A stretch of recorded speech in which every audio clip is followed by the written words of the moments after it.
In this lesson, we take a look at the emission section of the standard surface shader. Emission allows you to emit light from your shader. Now this is the same thing that we had when we were discussing the subsurface scattering, and this is the shader that has been assigned to the Dragon model here.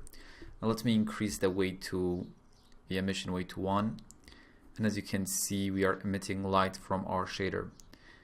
The color here allows you to set the color of the emitted light. Maybe we can use this kind of greenish color or any color that you like.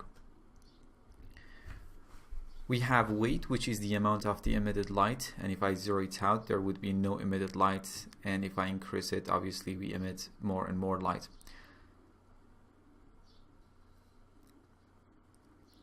Also, you can use textures to control the emission. Now let me increase my base weight to 0.8 and change the base color to maybe this purple color. Let's add an image node and load this BW27 and connect it to the emission weight. As you can see, where the texture is white, we get white light emitted, and where it is black, there would be no emission, and therefore we see our base layer.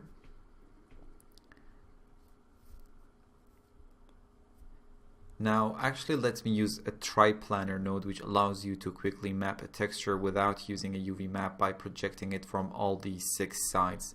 So let me drag the triplanar to the work area and connect the image to the triplanar and connect the triplanar instead to the emission weight. Now let's increase the scale to about 3 in all directions so we have a smaller projection.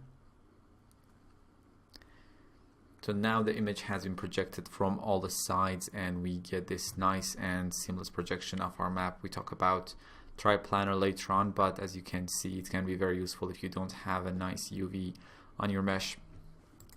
In this lesson, we discussed the emission section of the standard surface shader. See you in the next lesson.